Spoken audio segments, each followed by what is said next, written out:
It's 5:30. We'll call the Donut County Fish and Game Commission meeting to order, and we'll have a roll call, please.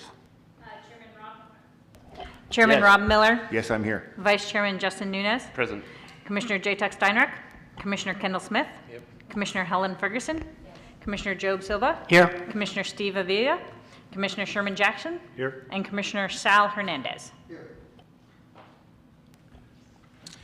So I suppose everyone has read the minutes to the last meeting back in July. Anyone want to approve the minutes that we all have in our packet? Motion to approve. Is there a second? I second. All in favor? Aye. Opposed? Oh, the ayes have it. Good. Any public comments today?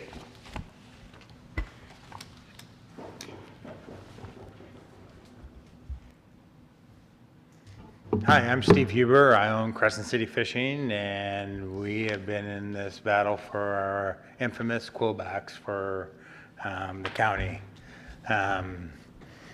We're making headway. So we attended the meeting in Los Angeles. We'll be attending the meeting in Fresno. We have a Fish and Game Commission come next week. They'll probably set the commercial limit to what the rock fishing is going to be, and then they'll turn around and start working on the privates. They actually are starting to do some data research. We have set up times in January, February, and March to have them actually come out and do hook and line assessments out of our area for the first time ever. They did a hook and line assessment out of the Fairlawns last week. Lo and behold, guess what they caught? Quillback. Well, they caught a whole quota, I heard. Well, that number's not been, that number got exaggerated, but they did find them, and they did find them that the females weren't ready to spawn yet. They call them what they're resting, which means that they still don't know what date that those things actually fertilize. So that's part of the research, is to start getting that data. They did keep a few for egg assessment to find out how many eggs are actually in it, because that fact is still unknown. Out of all the years that this area is and the decision they've made, they have done 0 stock assessments, hook and lines in our area of Crescent City. So it's pretty sad. Even the CCFRC, which does the surveys, comes out of Humboldt. That boat heads south more than it heads north. So Reading Rock is about as far as they've come, but they've never come into the grounds that they're supposed to be doing, and that's the protected areas: Seal Rock, down by Wilson Rock and up by Castle Rock. So those are all protected waters that no one can fish. So slow battle. But it's going to take everybody to making inputs and keeping the inputs coming in. Andrea does a hell of a job getting that information out to everybody. We are going to start a Zoom meeting sometime in the next couple weeks here, so we can start getting the people that actually travel from out of town to come to Crescent City to do their fishing. They're talking about a fishing. They have come up with a proposal with 20 fathoms and 50 fathoms with no fishing between 21 and 49. It's going to give people some access, but it's also going to jam a lot of people into a lot of area. So we're going to take a beating on some of the fish. So I wouldn't be surprised to see a quota reduction come into play where we have less fish to take, but it also going to give people a chance to fish. They want to shorten the season again on us. But as long as they don't take that quillback and put it under protected, we still got a fighting chance. So the NOAA group and the statistic report said that we have 14% of quillbacks left in the system. The attorney we hired, which does the stock assessment, has come up with a number of 27%. So there's a vast difference between the two datas that are being fought about right now. If the fish is over 25%, we don't need any protection. That's still open to go. So the whole goal is to get them to not make a judgment on our season, because we are setting the standards for 25 and 26. They do them 2 years at a time, 23, 24, 25, 26. So the goal is to have enough data for them to say, we've got to look at this a little bit harder than what we're looking at it for, because they have no data being put into a scientific method. Well, now we're getting data to put into that method, which is going to change the data for it.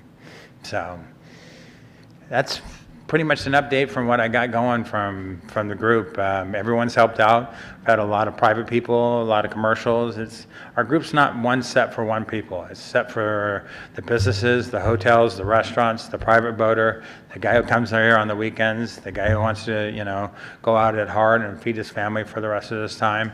So it's a huge group that's joining together for one purpose, and that's them to get true data to what we really need it for. And we're just one little niche in this thing, and if they caught those quillback in one spot in that entire ocean, it just tells you that the data is not there, and we have to prove it. So Do you think it's possible that they would separate the district? Because the Oregon state line and this district goes down to what, Cape Mendocino? yes, correct. Do you think it's possible, based upon location, that they would split that district as to allow, as an example, Del Norte County, since the population might be more than they think in a specific area, that they would allow that one to open? Yeah, there's a lot of questions. The halibut they broke off. They broke off the southern part of the state and put a line in there and allowed them 500 pounds of fish to do it, and then concentrated our area back. I just think there's just such lack of data from this, Crescent City, this northern part of California. There's a reason why the boats from Oregon come here. I mean, there's no doubt about it. There's more fish. They're bigger fish, and there's more. So the area just needs to see what's truly here, and the people that fish here and go out there and spend their days out there, they know how many quillbacks are there. Nobody keeps them. There is not going to be another salmon season this year. The people from the valley are going to come here again like they do when it gets hot. And the education of those people are going to be the key to making sure that we don't see those fish show up in the fish cleaning stations. That's what it is really going to come down to. There was not one quillback killed by any of the charter boat captains in Crescent City. So for them to get to that number as fast as they did, there was a lot of quillbacks that were killed because they just don't know better. So education is going to be the key. Anybody else have a question? Good. So are you pretty sure there will end up being a season this coming summer, or that's still vastly in question? So we can propose all the stuff we want to propose. The feds still have the absolute chance to pull the rug out from everybody's legs. So everyone's trying to have a season. They know what they did for the devastation of our area already. So they're trying to find one that balances the equation where we're not fishing in the quillbacks zone, which is they think it's over 120 feet. 120 to 180 is the ideal spot for a quillback. So I would imagine that we're going to get some part of a season. I think it's going to be a shorter season, just about what we had this year. I think that, most of the people start out halibut fishing, and then I think they'll probably open up maybe 2 months is kind of my guess, that they're going to open up 2 months of rockfish and, and protect it and shut it down as quick as they can shut it down. We're due for a full stock assessment in 25, but if we can get the data and we can get them here on our boats and get them out in the area we have and get the data that we can show, they're going to find out we got more quillbacks than they even know what to do with. And so they're a nuisance. They're a nuisance fish, but they're the hardiest fish in the entire system. They don't need a descending device. They don't throw their stomachs. The way their bladder's set up, their bladder holds everything in. They come up with a mouth closed. I mean, you got to get the hook out of their mouth. That's the hardest part about a quillback. So, but we are going to, there is a proposal for mandatory descending devices, and I definitely think that's a plus. So we put in, NOAA is sending us 18 descending devices and some pamphlets and some laminated fish ID charts, and I actually proposed to get 144 from the coastal group for this year. And so we can get people to come get a free descending device if they come listen to what we need to talk about and see what exactly that fish is. Because if we educate the people and not bringing that fish in, they can come in with beautiful blacks. We'll get rid of this problem quickly, but it's going to take time, and it's going to take them getting up here and doing the stock assessments to get this true hook and line. How's the halibut quotas coming? The halibut quota we lost. So we proposed for 1% increase. It was 0.4 out of Washington, 0.6 out of Oregon. Went to the final meeting. Washington refused to give up any because they think that California mismanages their halibut, and they don't have this tightest scrutiny as Washington has, but they have the largest percent. And so Oregon stayed with 0.6, and so we went into the meeting thinking that we'll get 0.6, and Oregon only wanted to give us the quota for 1 year. So the 1 year quota for this year would be 0.6, and that the next year they would take it back. So that doesn't do us any good. So our Fish and Game Commission turned around and rejected their own proposal that they did. So we ended up with the same quota as we did. So the good part about it that came out of that meeting is that they're going to look at the data after August 15th and see how many pounds are left over, because there's between 80,000 and 100,000 pounds left over each season based on the three groups. They're all part of 2A. Oregon, part of Alaska, Washington, Oregon, and California are part of the 2A group when they do the total thing assessment for halibut. And so this year they're going to look at August 15th and see how many pounds have not been harvested, how many pounds is average, and then divide some of that and push some of that into the areas that are closed already. So not saying it's going to give us a lot, not saying it's going to give us any. We have a smaller halibut quota than last year for this year. It hasn't been finalized, but that's the word traveling through the meetings. So anything that's going to help give us a chance to go back out again, that's supposed to happen on August 15th. They'll make that determination, and that'll be set out by NOAA. So they'll come back and say, there's 50,000 pounds. We're going to divide it 3 ways, between the 3 states, or put more to California because California already hit their quota. And we usually take out our quota first week of August. So that's pretty much, what it is and what it's been. So.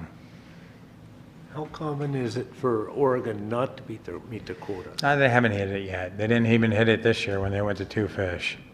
So they went to 95%. So. Wow. Mm-hmm.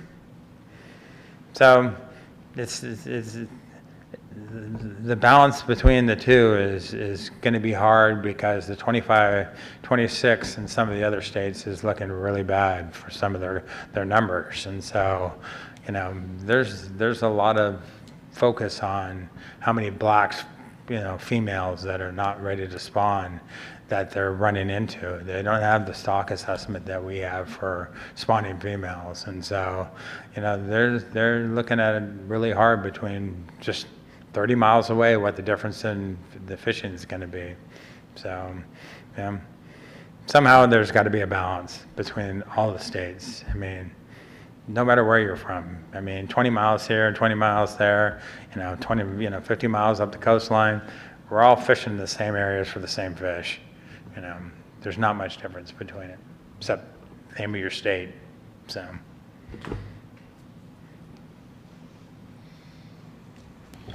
Anybody else? Okay, thanks, I appreciate it. Yeah, We'll try to thank- keep you up to date, you know. Andrea does a great job. The next thing you'll see is probably a Zoom meeting from us. We're trying to get all the outsiders into it. One more thing, we are going to join the group HASA. So Dan Moore from England Marine is going to jump on. He's going to be the representative from Crescent City. It's going to cost $25 per person to join it, but it also allows us to get us more minutes at the PFMC meeting talking and, you know, making sure that we can have a representation there at each one of these meetings. So the HASA stuff will come out pretty soon. They had to change their 501c3, but HASA is the Humboldt State Group. They were part of paying for the attorney for the stock assessment. There's 4 groups, the American Fishing, Coastal, and HASA were the groups that all chipped in to pay for that thing. So this is $25 is an easy fee to make sure that we have representation in all these meetings. So, okay. Everybody Thanks have a for safe coming. holiday.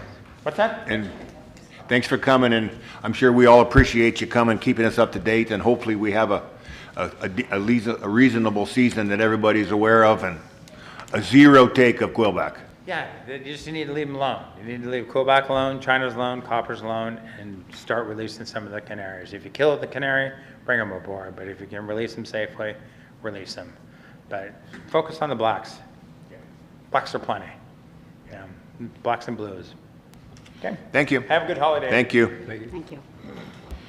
Are there any status reports at all that anyone has? I have a public input thing. Well, you're not part of the public. You can't Well, speak right now. Turn my hat around. Here I am. Last Thursday, our Grange Environmental Group had asked Sean Freeze to come up, and we had it on the calendar for a bit. And we had 4 things we wanted to talk to him about. And then just prior to the meeting, I coordinated with Justin to see where the pheasant hunt was going, because we've had it on here for several months. And so it worked out a good time, and Aaron is here tonight to give us an update on that.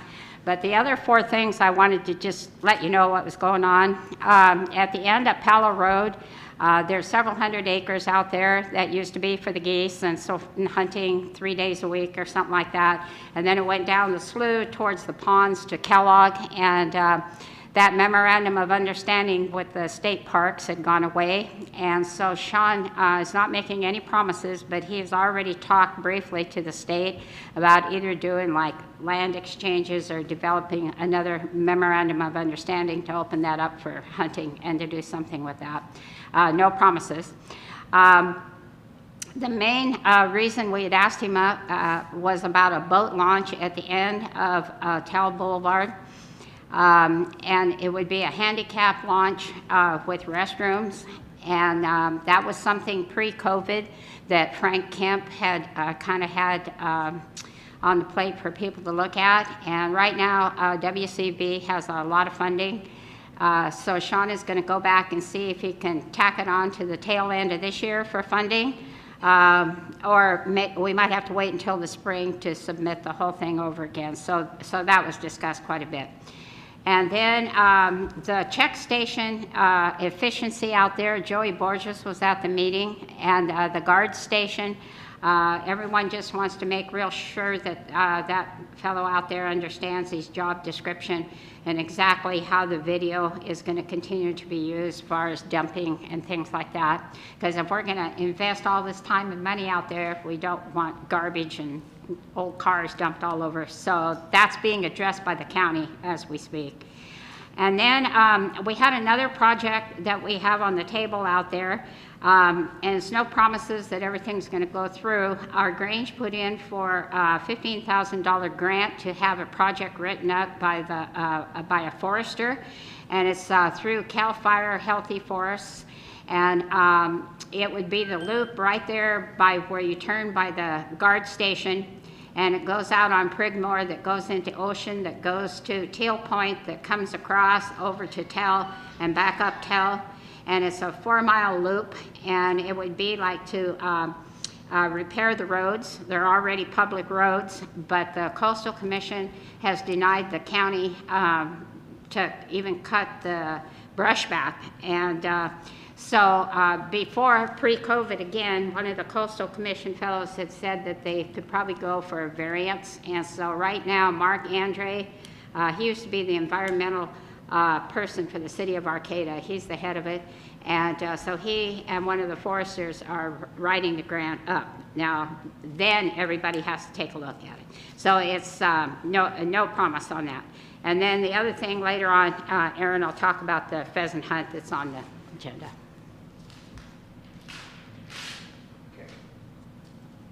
Thank you. Anything else? So looks like we're down to Sean. Has he tuned in?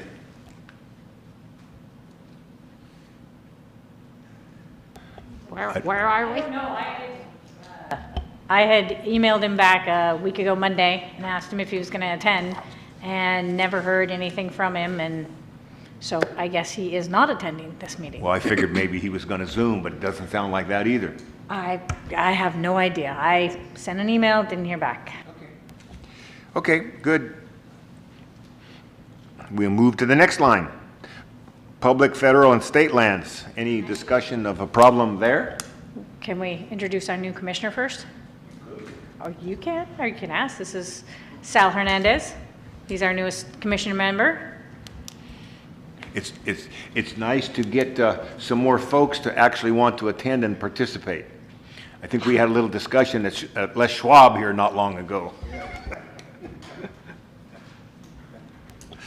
So, any federal or state land issues? Besides the usual? Besides the usual. Say that again. I'm looking at him.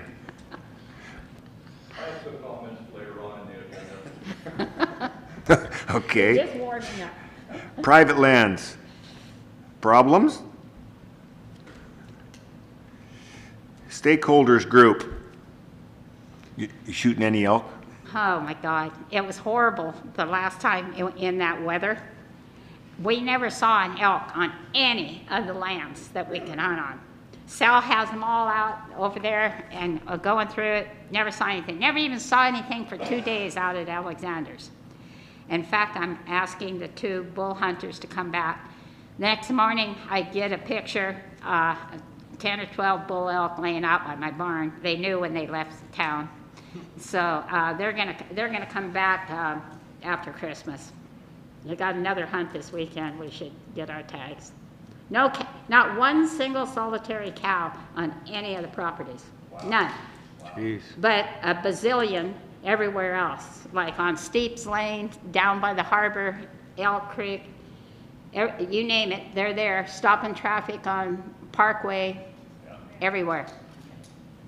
On the birch track where I live, there. Yeah. Yeah, we had 2 tags this year on the north side of the river, and the first guy, he came and like they always are, they're expert hunters, and he evidently wounded a bull, and then he chased that bull around. And I don't know how you could chase a bull around when it's raining, and he found a little blood in the beginning, but then it kind of went away, and because you can't, if there's no snow, it's pretty hard to chase a wounded animal. And then he left. He chased him for 2 days, he said, and left.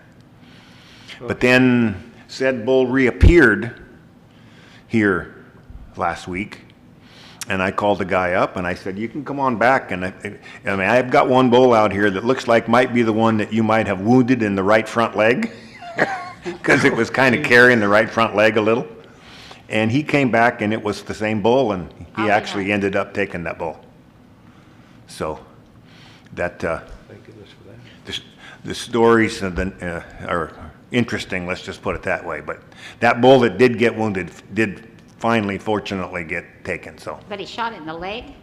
Oh, I'm sure, he's carrying the front right leg, so I guarantee you shot in the leg, somewhere. I mean, I asked him how far away he was, and he told me, and I asked him how far the bullet drops with his gun that far away, and he said, well, the gun was sighted in. That what? You know how that story is, right? And so I'm sure that he had no idea how far the bullet dropped for how far away he was, and Shot him in the leg. Sounds about right. Yep. Okay. Any information on the potential Klamath Chinook listing?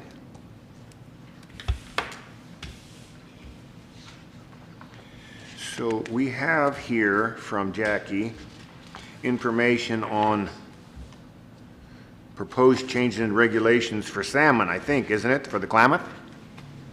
I didn't get a chance to read it, sorry. Mostly about dam removal, I think, and Salmon? I didn't necessarily think there was going to be another year with a salmon season. Do you really think that's going to happen? No way of knowing? Well, it says right here, Klamath River downstream from 96 at Witchbeck. Yep. And it says, July 1st to August 14th, Chinook salmon, 1. Am I misreading this? I don't think you're misreading it, but I'm not sure that that isn't relatively similar, although not exactly. They're proposing to change the regulations, but then they 86 the whole thing. Oh, okay, so this is just toilet paper. That's why I don't know. I mean, they 86 the season completely this year Right. in the ocean and the rivers. And I don't know if this is saying they're going to start it again next year, but I would doubt it. Don't know. Well, this is only river water we're talking about here, right? Okay.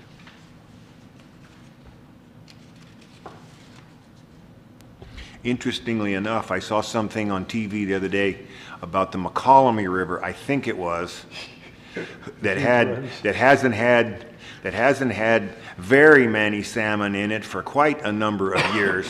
And this year, they physically counted 20,000, and they're just like everywhere. And they're blaming it all on the fact that there was no ocean fishing, which, Yeah. sorry, nobody knows whether it's God or no ocean fishing or actually good conditions in the ocean. I would have been interested to see what the Ditson reading is at this point, because I would guess with no ocean fishing and no keeping in the river that the Ditson counts could be up, but I don't know that. not from the Smith, though, that's on the Klamath. On the Smith? Yeah. On the Smith. It's on the Smith. Yes. You want me to contact Jennifer and have her Sure. get your report to her? Sure, for next, yes, that would be good. I think that would be good. They're getting huge. Did anybody happen to see that article about the fish they're taking out of the streams in San Jose area? They're large salmon, bigger than they expected ever. They think they're eating better out on the ocean. You know, Jesse Nolan was out here, bluefin tuna, chasing salmon. He says that was definitely a salmon, and that tuna was right on his butt. So if we get bluefin up here, we're not gonna have any salmon anymore, but I'll take the bluefin over Yeah, I'll salmon. take a bluefin. Quite a ways north for bluefin tuna. They were here 20 miles out. So, now we're down to Lake Earl hunting closures. Uh-oh. Hi, Jeff. Sure.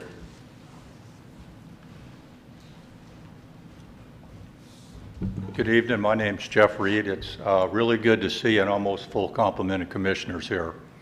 Having been on the commission years ago, I know it's a struggle to get folks to come to do these things, and those of us now in the public appreciate y'all taking the time to participate in this group, because this could be a very effective group as far as helping to guide the supervisors in the best interest of the county.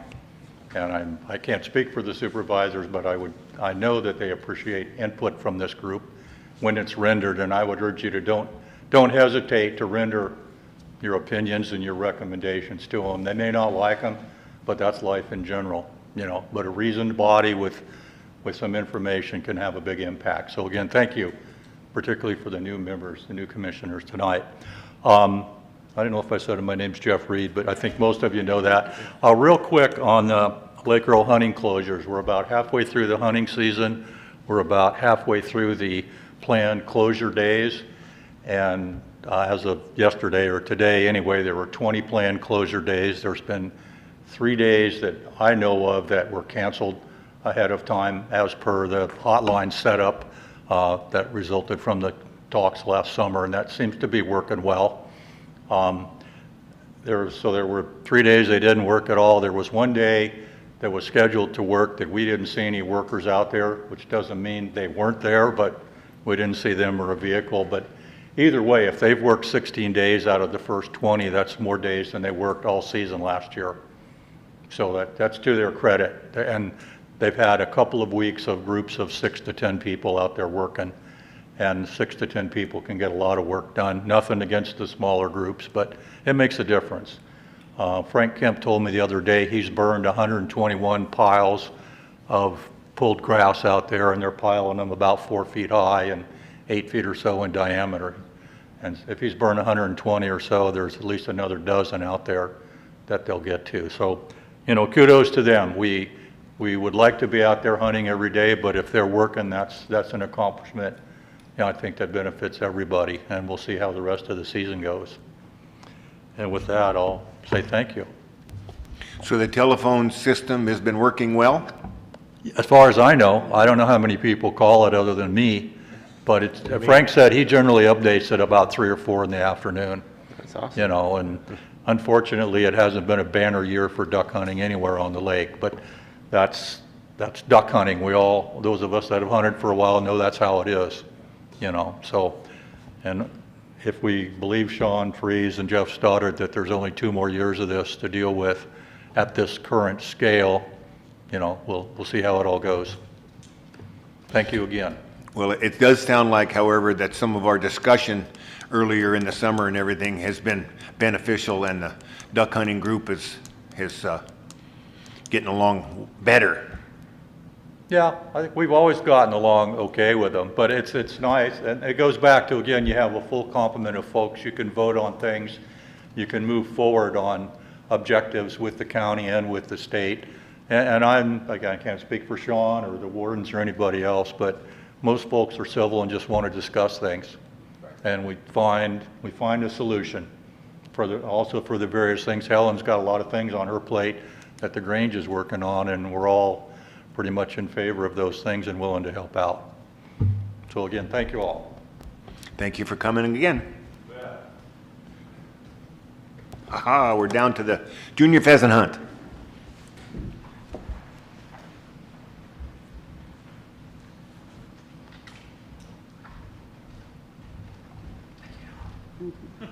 Yeah. Warden Aaron Berger. I'm working Delnor County, the inland side. I don't cover marine currently. Been the inland warden for about 3.5 years. And I had always heard about the pheasant hunt going on at the wildlife area, but it was never happened during the 6 years I've lived here. So I'm kind of getting thrown into the mix, but I'm supportive of it. I'd like to see it come back for the youth, especially. I don't know how much say I can have in it directly. You know, my supervision will have some say in how involved I get, but we're in the beginning planning stages of that. Talks of with my boss about how much involvement. I'm sure I can round up plenty of good volunteers, especially with Helen's help and some others. So I think we'll get there as far as the pheasant hunt. So that's kind of where we're at. Just started planning and talking about it as of a week ago. So yeah. We're just kind of getting off the ground. One thing I would like to say, Jackie, and Dave Walker came to the meeting as well, and we've got to figure out how to get the publicity out, so to speak, for the hunter safety classes, and maybe you can kind of tell what you have in mind for that. Well, Dave's probably better at social media than I am, but or our wives. So that's one platform. Obviously, the other one we talked about was the school district.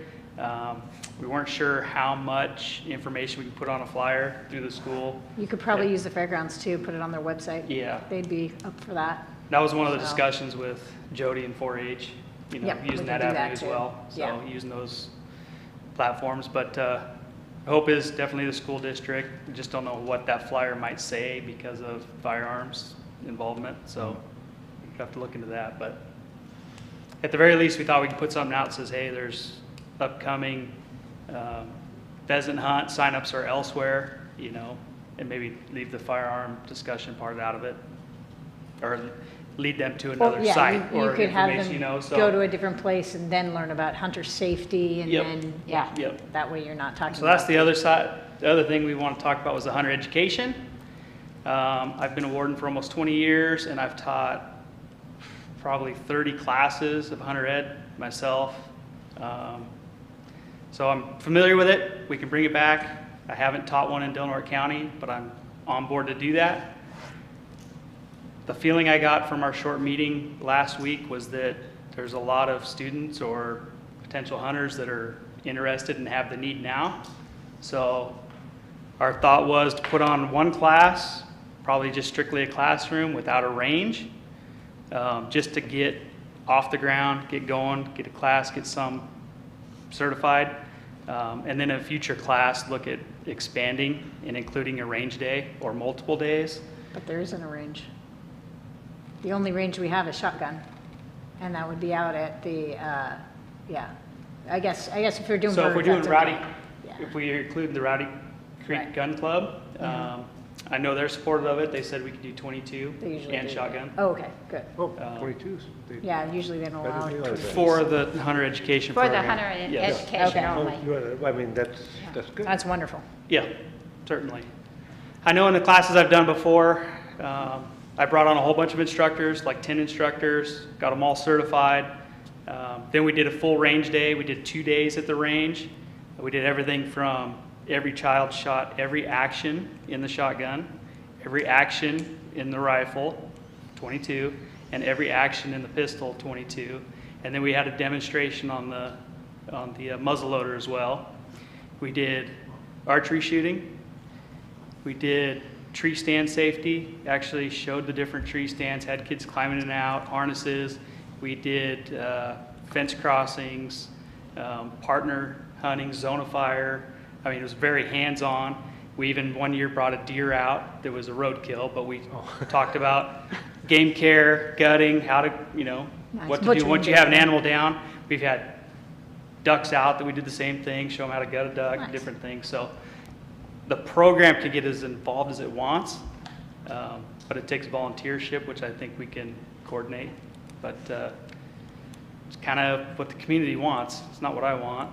I'm in favor of it, but and I don't mind spearheading it, That'd be awesome. moving Yeah. forward. Yeah. So So like the first group, how many kids like would be, like what's scope? So there's 4 wardens in Del Norte County that currently live here.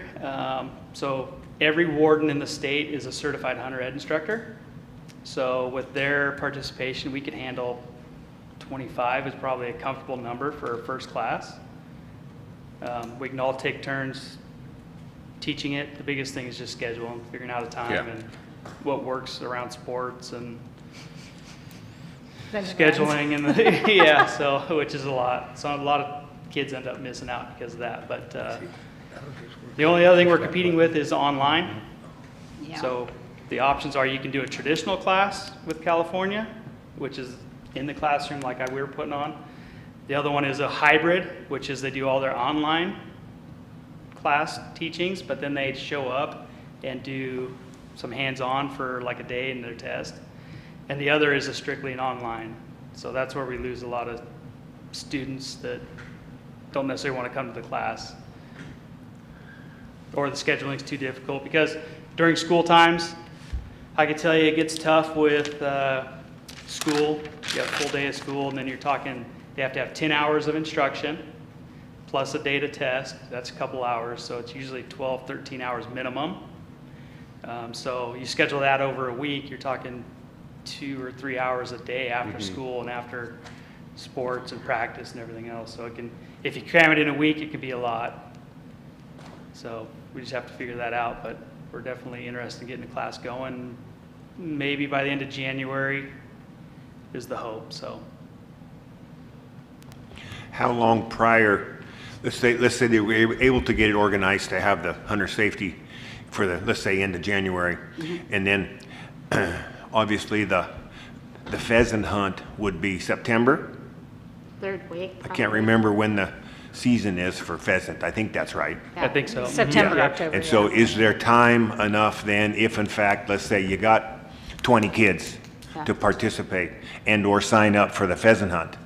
Is there time enough between the end of January till the potential hunt for the farm-raised pheasants? They should have Yeah. already had them already ordered and everything. Yeah, I don't That's think what there's- they're doing right now, right? Yeah, I don't think there's time enough Until now spring, I for the think. coming September. they're It's gonna gonna be have the the- next year. Guesstimate already for the fall of 2024. What did Frank say they order them in March? I think he they said don't they order order them them in March or May. Okay, Frank Kemp, Okay.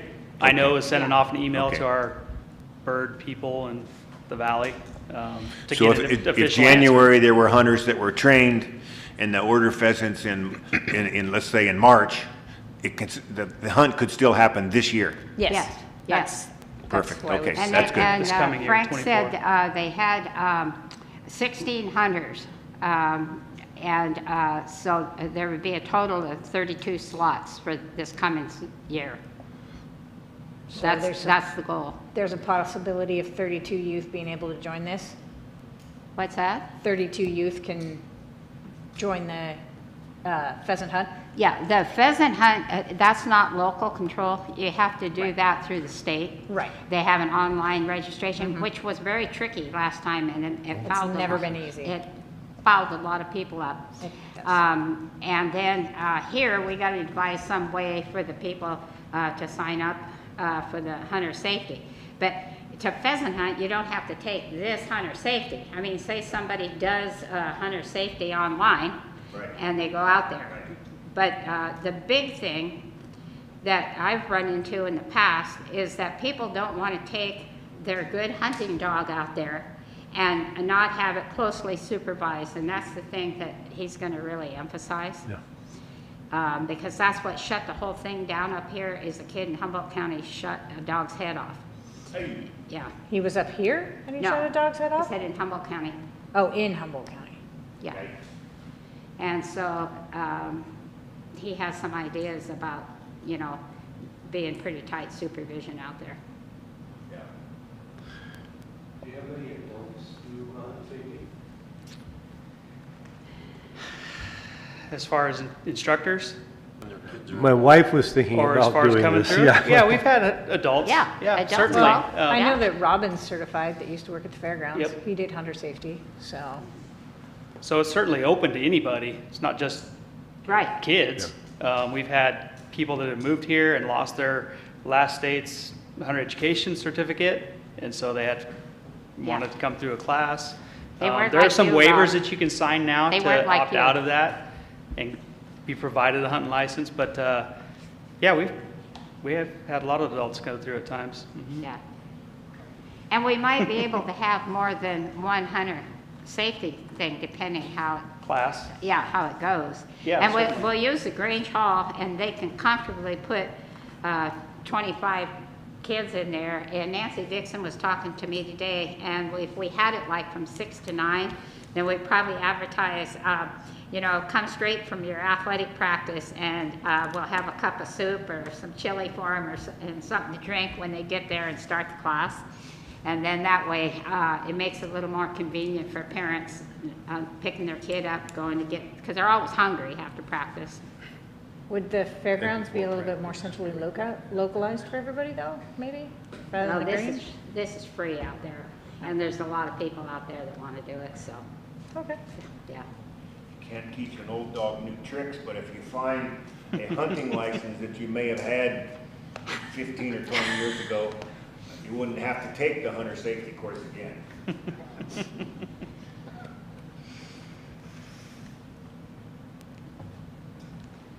I think that sounds Yeah, good. so, all righty, yep. Thank you. Thank you. Thanks, Aaron. So does anybody have any commissioner reports of anything that's going on that you'd like to discuss this evening? Pray for elk this weekend. Pray for elk this weekend. anymore. I hunt Saturday, not Sunday. How many hunters do you have to come in this weekend? 3? 5. I have the salt licks out, no.